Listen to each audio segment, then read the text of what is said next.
Brooks, Newmark.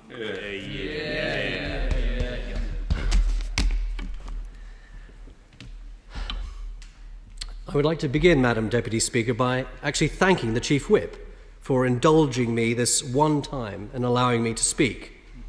I'm sure, Madam Deputy Speaker, you are aware in the Whip's office we take a vow of silence. So I'm particularly pleased to be given this opportunity to respond to members in the area of business, innovation and skills, and thank everyone for their excellent contributions. I do feel a little like Garbo in her first talkie, where the next day's headlines were Garbo Talks.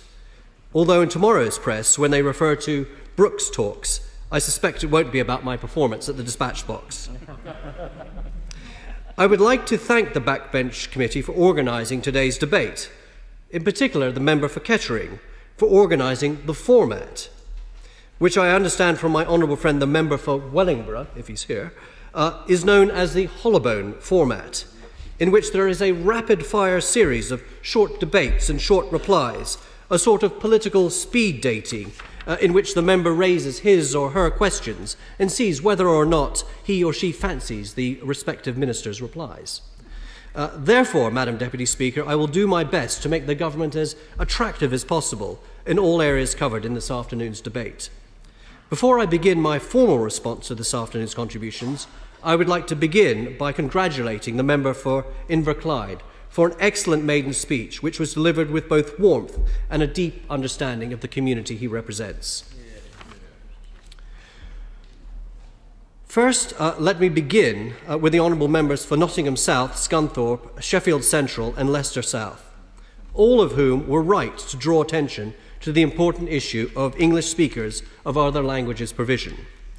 I know honourable members have campaigned previously on this issue and highlighted the importance of English language provision to members of their respective communities. I'm sure the honourable members will agree that while speaking English is important to ensure integration, if employers wish to recruit abroad, and I address this point to the member for Nottingham South and Sheffield Central, they must not expect the state to pick up the costs of teaching these workers English. These reforms, however, will target public funding to those in greatest need and ensure that higher standards are set for providers, so making ESOL provision work better for learners, employers and taxpayers.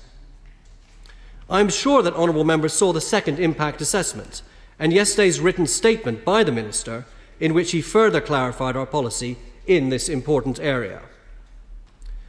Members will be aware that the Department for Business, Innovation and Skills will work with the Department of Communities and Local Government to formulate a strategy to specifically target vulnerable communities, in particular women and families who rely on community-based English language to help them gain access to public services and communicate with their children's schools, a point stressed by all the members, for the members for Leicester South, Nottingham South, Sheffield Central and Scunthorpe.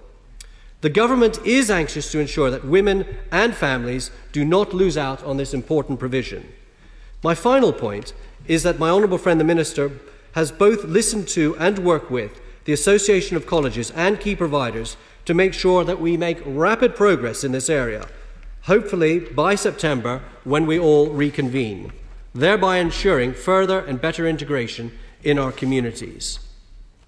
Moving on, I would like to thank my honourable friend, the member for Harlow, who has demonstrated his lifetime interest in horology and has done much to promote the sector. In particular, I appreciate his concerns regarding horology training facilities in the UK and the need for small specialist courses.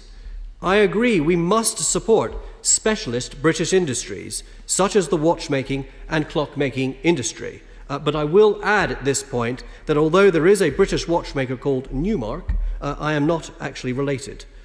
He rightly cites the importance of the government's internship programme. I want to assure him that this government is exploring the opportunities for the craft sector to engage with the apprenticeship programme. I met with my honourable friend, the Minister for Further Education, Skills and Lifelong Learning to discuss this matter, and he will be writing to my honourable friend on what progress the government is making to boost craft apprenticeships in order that Britain becomes the international centre of excellence in horology that my honourable friend so rightly seeks. On the matter of regulation, the Honourable Member for Falkirk should be commended for his continued attention to the behaviour of the Eurasian Natural Resource Corporation, which I know he has mentioned in this place in the past. In particular, I thank him for drawing my attention for the need for greater transparency and good governance, especially for companies dealing in developing countries such as the DRC. The government expects and the law requires that all directors of UK companies adopt high standards of business conduct. We rightly focus on the bad behaviour, and we certainly do not condone criminal offences like bribery or indeed phone hacking. We need to help directors and shareholders through a strong system of corporate governance. Overall, the current system works well, but needs to continually evolve to meet new challenges. With respect to Swindon, I would like to thank my honourable friend, the member for Swindon North, for highlighting the importance of a strong town centre and a vibrant community, and for continuing to be a strong champion for Swindon. In particular, for mentioning the importance of supporting retailers and small businesses in his area. I agree with my honourable friend that having a successful and buzzing town centre helps create and maintain jobs in shops and offices. A vibrant town centre creates a positive image that attracts new businesses and employment. Indeed, we should applaud the work of independent groups such as Forward Swindon and In Swindon, who in conjunction with the local council have sought to revitalise growth and prosperity in the town centre. I would like to thank the honourable member for Birmingham Selly for focusing on the area surrounding Lloyd's TSB and the sale of flats in the Cube in Birmingham, in particular for highlighting the concerns of Mr Shah and other small investors.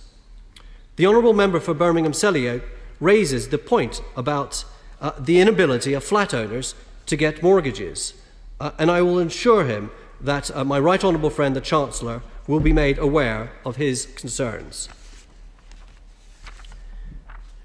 My honourable friend, the member for Cleethorpes, is right to raise the important issue of Tata Steel and the development of North Lincolnshire. In particular, he mentioned the importance of renewable industry in Lincolnshire and the need for improved transport links. I know that the Pan-Humber Local Enterprise Partnership has focused on strategic opportunities for growth based on renewable energy, ports and logistics and chemicals, amongst other things. The Humber Local Enterprise Partnership is also bidding for an enterprise zone to support the creation of renewable clusters in the area. I will, of course, pursue this matter with the relevant ministers in order to ensure the demands of both local people and investors can be met. With regard to Tata Steel, I know that the recent meeting between my right honourable friend, the Prime Minister, and members to discuss this issue was cancelled and is to be arranged, as was a visit by the Secretary of State. The Prime Minister has expressed his disappointment by the job losses as a result of Tata Steel's reductions. However, he is working hard with my right honourable friend, the Business Secretary, to bring the task force together to ensure that we do everything possible to mitigate the impact on local jobs and local communities. Finally, my honourable friend, the member for Central Devon, is right to emphasise the importance of economic growth. In particular, he mentioned the importance of not driving growth with debt and the importance of reducing unnecessary regulation. Growth remains at the centre of the government strategy, and the Growth Review will work throughout this Parliament to address barriers facing industry. The government's role is to create conditions conducive to private sector investment and to make long-term choices, not short-term fixes. The government continues to listen to businesses in order to understand how to help them. Finally, with regard to maternity and paternity leave, the government proposals will allow both parents to take an active, caring role while retaining their attachment to the workplace. Our proposals allow more flexibility because one size does not fit all firms or families. We will work with businesses to help them to adapt to these changes. The honourable member raised a specific point about national insurance, and I will ensure that my right honourable friend the Chancellor is made aware of his concerns. I would like once again to thank the Backbench Committee for this debate, all the speakers for their respective contributions, and to you, Madam Deputy Speaker, and all members for a relaxing summer break.